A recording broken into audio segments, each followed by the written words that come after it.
Oke, bismillah ya.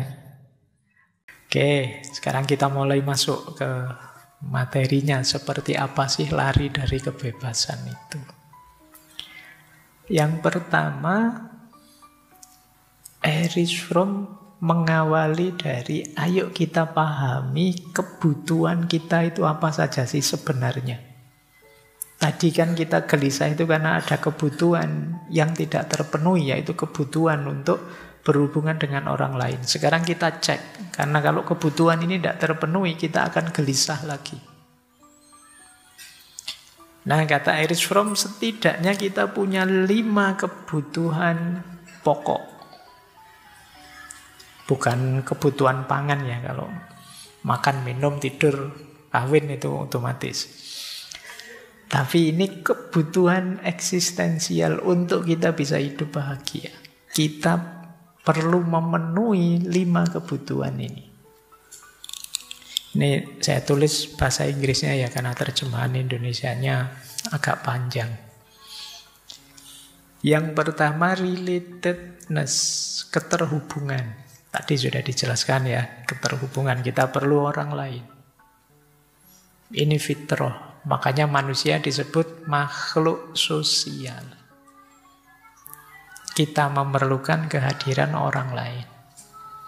Yang kedua, kebutuhan transendensi. Nanti kita jelaskan satu-satu. Kebutuhan transendensi itu kebutuhan kita melampaui diri kita. Kita jangan hanya menerima apa yang terjadi dengan hidup kita, dengan diri kita secara pasif, tapi kita juga mengupgrade-nya biar kita lebih maju, lebih unggul. Manusia itu, kalau dia merasa stuck, mandek, tidak maju, itu dia juga gelisah. Kalau dia merasa, aku kok tidak berkembang ya, itu kalian kan merasa gelisah. Maka kalian memerlukan transendensi, melampaui dirimu yang sekarang. Yang ketiga, ada kebutuhan rootedness, kebutuhan mengakar. Kebutuhan apa? Kalian punya tempat, punya keterkaitan dengan asal-usulmu, punya hubungan dengan tempat tinggalmu yang nyaman, itu namanya mengakar. Kalau kalian ditanya, kalian tahu kamu orang mana, tipe apa, dan lain sebagainya. Itu kebutuhan mengakar, nanti kita jelaskan satu-satu. Kemudian a sense of identity, rasa identitas. Siapa aku? Orang yang tidak bisa bilang siapa aku itu orang yang paling gelisah. Kamu siapa sih? Saya itu tidak tahu Pak, saya itu orang kayak gimana. Itu dia mesti gelisah. Kamu tidak bisa melayani dirimu sendiri ketika kamu tidak punya sense of identity. Dan yang terakhir, a frame of orientation. Punya kerangka orientasi. Hidup ini mau kamu arahkan kemana? Kita cermati satu-satu ya kebutuhanmu. Mungkin selama ini kamu tidak pernah mikir kamu ada kebutuhan ini. Yang kita pikirkan kan kebutuhan, besok saya bisa makan apa enggak Pak, masa depan saya gimana ya Pak, saya bisa enggak ya jadi suami yang baik dan lain sebagainya. Pikiranmu kan selama ini itu. Ternyata kamu ada kebutuhan 5 ini yang paling dasar. Coba kalian cek, kalian sudah bisa memenuhi ini apa enggak. Yang pertama, relatedness, keterhubungan. Jadi dorongan untuk terkoneksi dengan orang lain. Kita sadar kita itu unik, tapi kita perlu orang lain. Tidak mungkin kita bisa hidup sama sekali 100% isolatif, tidak mungkin. Kita perlu orang lain untuk melakukan apa saja, bahkan hal yang paling simpel. Kita juga memerlukan orang lain. Hal yang paling simpel itu ya contohnya apalah? baca buku misalnya. Kan itu hak saya Pak baca buku atau tidak. Iya, tapi kalau tidak ada penulis yang ngarang buku, ya kamu tidak mungkin baca buku. Kalau tidak ada orang yang bisa memproduksi lampunya, ya kamu tidak bisa baca karena gelap. Kalau tidak ada orang-orang sekelilingmu yang tidak mengganggumu saat membaca juga, kamu tidak akan nyaman membaca buku. Jadi tidak mungkin kita melakukan apapun tanpa dukungan orang lain. Baik langsung atau tidak langsung. Itu yang disebut relatedness. Nah, karena keterpisahanmu dan kejauhanmu dari orang lain akan membuatmu gelisah. Tapi jangan lupa, kata Erich Fromm, ada 3 jenis keterhubungan, yang 2 negatif, hanya yang 1 yang positif. Jadi hubungan kita dengan orang lain itu ada jenisnya submissive, ada jenis power, dan yang ketiga ada jenis love.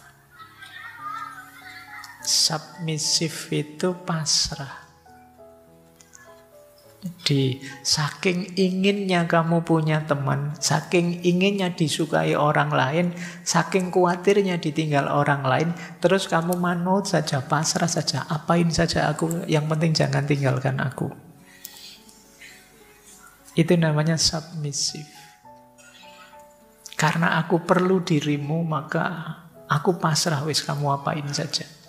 Kamu suruh apa saja, kamu perlakukan aku kayak gimana pun, ayo. Ini namanya submissive. Ini negatif. Kebalikannya yang kedua. Kalau yang kedua ini hubungan level power.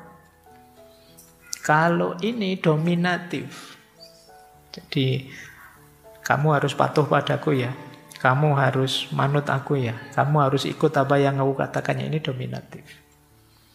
Ini salah satu gaya orang yang ingin tidak ditinggalkan, tapi kebetulan dia punya power.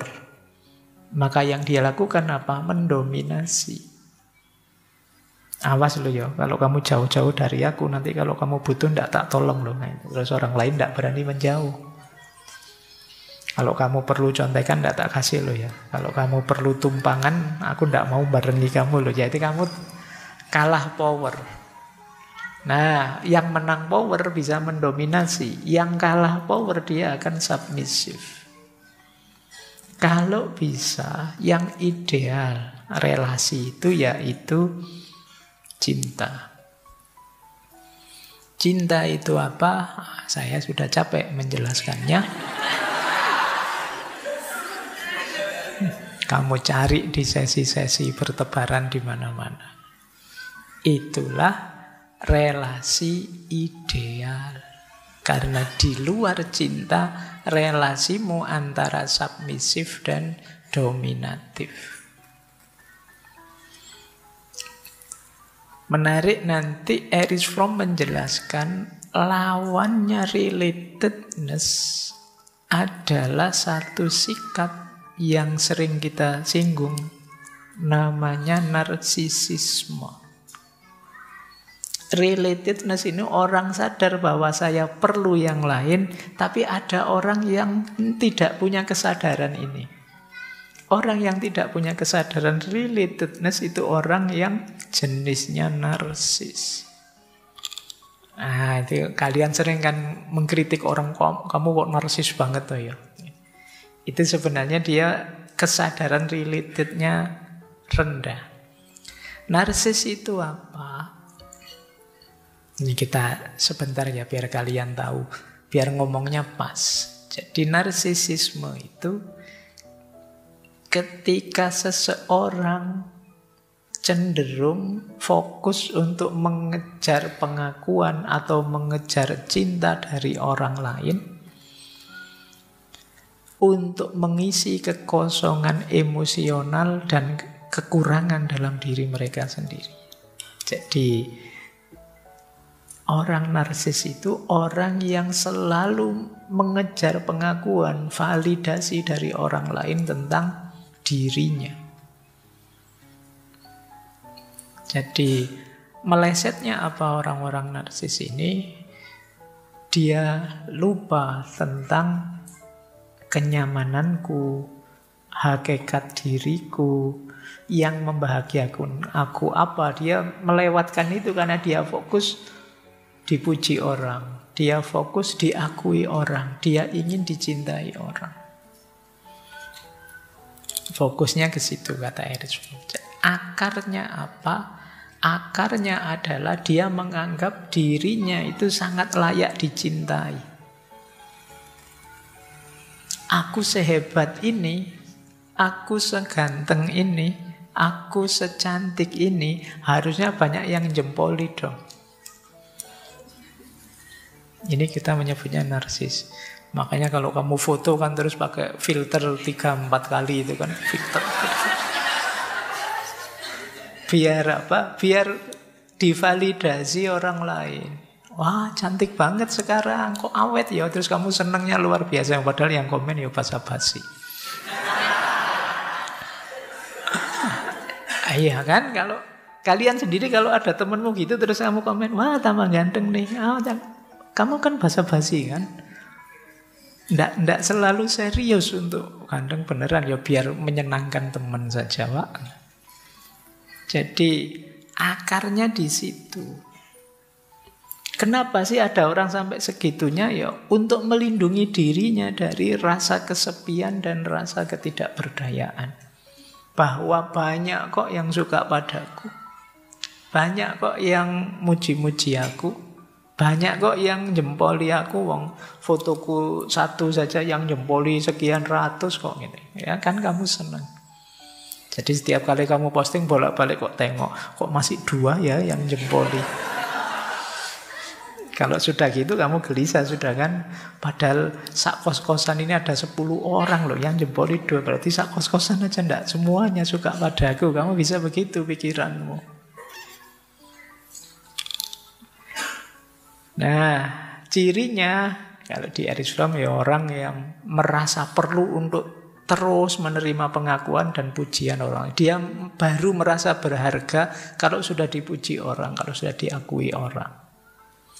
Dia menggantungkan kebahagiaannya pada orang lain. Ini relatedness sih, tapi ya kalau sudah di level narsis harus dievaluasi lagi karena kita tidak jadi diri kita sendiri. Kata Erich Fromm, narsis ini biasanya subur di tengah masyarakat yang mementingkan kompetisi dan individualis. Jadi masyarakat yang selalu membanding-bandingkan, yang selalu kamu kalah cakep sama ini, kamu kalah hebat sama itu, terus kamu tertantang untuk membuktikan bahwa aku sudah sehebat ini loh. Aku sudah seganteng ini loh. Aku sudah secakep ini loh. Makanya hati-hati dengan budaya kompetisi atau budaya individualistik. Karena budaya yang semacam ini melanggengkan gaya hidup yang narsis. Akhirnya apa? Efeknya hubungan kita dengan orang lain jadi tidak sehat. Jadi kalau tidak hati-hati pasti kita jatuh ke submisif. Atau kalau kita punya power ya kita dominatif. Dominatif itu ya maksa orang memvalidasi. Ayo menurutmu aku cakep enggak? Itu temenmu sudah susah itu. Dilema dia. Mau jujur gimana, enggak jujur gimana. Oke, mungkin kamu diplomatis ya. Kapan sih kamu ndak cakep? Kan mesti bilangnya gitu. Padahal ya, mungkin ya sekarang. Tapi ya kan kamu sulit jawabnya. Mau jujur ndak? Itu berarti kamu di submisif, dia yang dominatif. Oke, ini yang pertama. Ini juga kebutuhan kita. Kebutuhan terhubung dengan orang lain. Tapi ya semoga tidak jatuh di submisif dominatif. Apalagi terus memunculkan watak narsis. Kita lanjutkan. Yang kedua, transendensi. Ini saya bilang tadi ya, kebutuhan kita untuk berkembang melampaui kondisi kita saat ini. Jadi kita bangkit dari kondisi pasif menuju kondisi penuh makna dan kebebasan. Kita hidup ini kan kalau kata para filosof eksistensialis, sifatnya faktisitas. Faktisitas itu selalu terjatuh dalam fakta. Nah, kalau kita ingin jadi orang hebat, kita taklukkan fakta tadi. Kita lampaui, ini yang disebut transendensi. Kalian misalnya, mungkin ada yang dulu zaman mahasiswa baru, bayanganmu tentang kuliah itu apa? Begitu kuliah beneran, walah ternyata cuma kayak gini kuliah itu. Itu namanya kamu terlempar dalam fakta, ternyata kuliah itu seperti ini. Mungkin dulu ngaji filsafat yang tidak pernah kesini, bayangannya kayak gimana, begitu kesini, yalah ternyata gini ngaji filsafat itu. Bayanganmu apa, faktanya apa. Nah, keterlemparanmu dalam fakta, itulah yang disebut faktisitas. Orang hebat yang adalah orang yang mampu menaklukkan faktisitas ini. Oh, kalau memang faktanya begini, saya harus melakukan ini. Itulah yang disebut transendensi. Kita bisa tetap hidup bermakna, kita bisa tetap unggul, bisa tetap maju, meskipun berhadapan dengan fakta apapun yang kita hadapi. Ini namanya kemampuan transendensi. Kita melampaui diri kita yang sekarang, melampaui fakta-fakta nyata yang kita hadapi hari ini. Ini juga kebutuhan, karena orang itu kalau tenggelam dalam fakta juga menggelisahkan. Aku kok manut saja ya, aku kok ndak kreatif ya, aku kok ndak kelihatan ya, ndak berkarya ya, orang-orang kok ndak menyebutku sama sekali ya, misalnya itu kan menggelisahkan. Kamu bukan sesuatu dalam tanda petik, dan itu menggelisahkan. Disitulah orang kemudian kreatif, ingin menunjukkan ini loh aku. Sayangnya, kata Erich Fromm, ada dua jalan orang melakukan transendensi. Ada yang jalur kreatif, ada yang jalur destruktif. Yang jalur kreatif, ya banyak kita berkarya lewat seni, agama, filsafat, termasuk lewat cinta, memproduksi ini itu. Ini namanya jalur kreatif. Peradaban, segala capaian-capaian teknologinya yang kita lihat hari ini, itu contoh orang melampaui dunianya secara kreatif. Laptop, HP, mikrofon ini dan lain sebagainya, ya contoh bagaimana kita bisa melampaui dunia kita. Kalau saya tidak ada mikrofon ini, misalnya saya ngomong kayak gini, baris kedua di situ sudah tidak dengar suara saya. Tapi fakta suara saya yang tidak terlalu keras dibantu oleh mikrofon. Ini melakukan transendensi secara kreatif. Tapi ada juga orang yang melampaui dunia dan dirinya secara destruktif. Dengan cara merusaknya. Nanti kalau rusak saya bisa mengontrolnya, saya bisa melampauinya. Makanya ada kriminalitas, ada kejahatan ini itu ya sebenarnya berawal dari pola transendensi yang destruktif. Ada banyak orang yang ingin mengubah dunia secara destruktif dengan cara merusaknya, termasuk melakukan pembunuhan-pembunuhan. Kata Erich Fromm, manusia itu satu-satunya makhluk yang bisa membunuh dengan alasan selain mempertahankan diri. Biasanya makhluk-makhluk yang lain itu seandainya mengeluarkan racunnya atau membunuh binatang yang mengganggunya dan lain sebagainya, itu alasannya mempertahankan diri. Satu-satunya yang bisa membunuh tanpa alasan mempertahankan diri itu manusia. Wah, alasanmu banyak membunuh itu kan. bisa karena malu, bisa karena stres, bisa macam-macam. Dan itu khasnya manusia. Jadi kalian memang istimewa. Tidak terancam apa-apa bisa membunuh orang. Nah, ini yang disebut transendensi secara destruktif. Maka kalian hati-hati. Transendensi memang kebutuhanmu, tapi semoga kalian penuhi secara kreatif. Terus, yang ketiga, ada rootedness, keberakaran. Jadi, kejelasan akarku di mana. Ini kebutuhan untuk kita mengikat diri di dunia kita. Jadi kita ingin selalu bisa menyebut dan bisa menyikapi perubahan apapun yang kita hadapi dalam hidup ini. Kalau di Erich Fromm dicontohkan, contoh paling sederhana ketika kita selalu menjaga hubungan, ketersambungan kita dengan ibu kita. Itu kan salah satu akar kita. Jadi kita ingin selalu berakar di dunia kita, tidak terombang-ambingkan. Saya Pak, orang Indonesia, budayanya begini, tradisiku seperti ini, hidupku di daerah ini, makanya gaya ngomong saya begini. Ini bagian dari rootedness. Keperluan keberakaran. Kalian kan gelisah kalau disebut, kamu orang mana sih kok tidak jelas gitu. Indonesiamu kok sudah tidak kelihatan gitu. Kamu kan tidak nyaman kalau digitukan. Katanya kamu anaknya orang terpandang, tapi gayamu kok begitu. Kamu kan tidak mau digitukan. Kenapa? Kita punya kebutuhan akar. Kalau kita dicabut dari akar kita akan gelisah. Kita selalu mendefinisikan diri kita ya sesuai akar kita.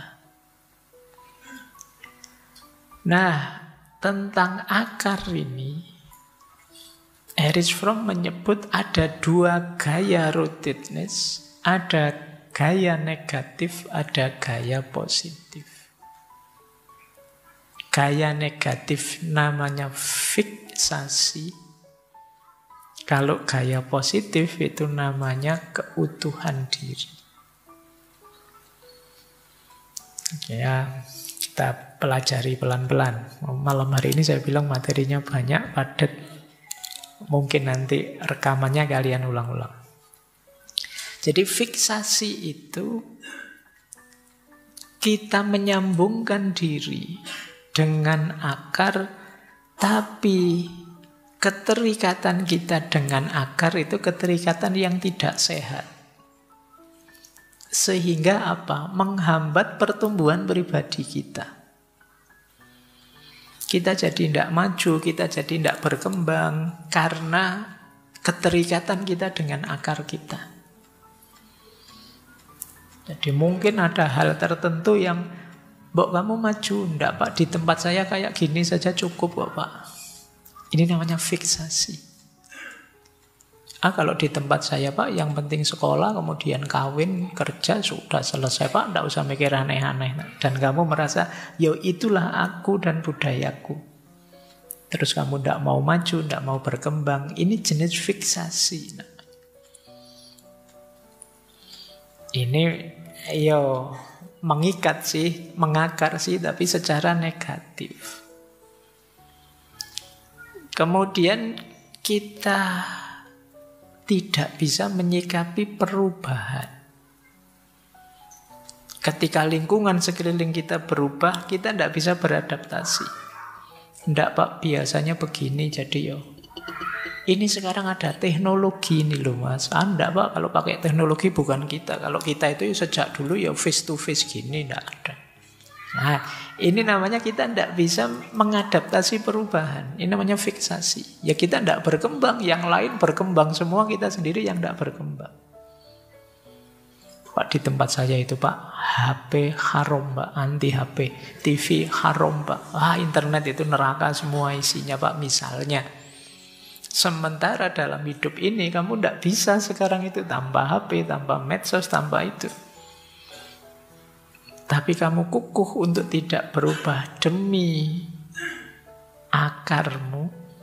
Ini yang disebut fiksasi. Ini yang oleh Erich Fromm disebut keterikatan keberakaran yang negatif. Nah, yang ketiga ada lagi, biasanya mungkin di budaya tertentu yang mengutamakan status, mengutamakan kekayaan, mengutamakan prestasi, dan kita terjebak di situ sehingga tidak bisa mengekspresikan apa keinginan kita yang sebenarnya. Ya kalau di sini Pak, ya umur-umur 16 tahun harus sudah nikah. Kalau belum nikah, wah itu. Nah ini namanya budaya tertentu. Kalau di sini Pak, yang penting punya rumah, punya mobil. Standarnya itu sih. Kalau belum punya itu masih belum disebut sukses misalnya. Terus kita terikat di situ, jadi tidak maju di situ. Itu yang disebut fiksasi. Padahal situasi berubah. Dunia ini dinamis, macam-macam, bahkan situasi orang beda-beda dan tidak bisa diseragamkan. Oh kalau di sini Pak, ya minimal hafal Al-Quran 30 juz lah. Baru dia bisa. Nah ini misalnya. Oh kalau di tempat sini bukan itu. Kalau di tempat sini yang penting apa gitu. Ini keberakaran negatif. Istilahnya fiksasi. Pokoknya ini ya ini. Tidak bisa ditawar lagi. Nah semoga teman-teman keberakarannya tidak secara negatif ya. Tapi yang dinamis, yang ngerti situasi. Itulah nanti yang disebut keutuhan. Cirinya keutuhan ada 3. Yang pertama, refleksi diri terus dilakukan. Siapa aku, apa peran yang harus aku mainkan, kemana aku ini harus berkembang, itu namanya refleksi diri. Kemudian fleksibel dan adaptif. Jadi kalau situasi berubah, ya kita tahu kita harus mengadaptasinya. Tidak menyangkal atau menghindar. Yang ketiga, ya kita terhubung tapi tetap otonom. Ini yang agak sulit ya. Berhubungan dengan orang lain tapi tetap kita mandiri. Iya sih kita mengakar. Iya sih saya orang daerah situ, tapi untuk hal semacam ini saya punya pendirian sendiri. Ya, ini namanya terhubung tapi tetap otonom. Iya sih saya lahir dari budaya seperti itu, tapi saat ini saya punya pandangan sendiri, punya gaya hidup sendiri yang menurut saya lebih produktif misalnya. Ini namanya utuh. Kamu jadi dirimu sendiri, tapi sekaligus terhubung dengan orang lain. Tidak putus akarmu. Karena putus akar itu menggelisahkan. Inilah ciri ketiga dari kebutuhan eksistensial. Oke, saya akhiri sekian. Kurang lebihnya mohon maaf. Wallahul muwafiq. Wallahu a'lam bissawab. Wassalamualaikum warahmatullahi wabarakatuh.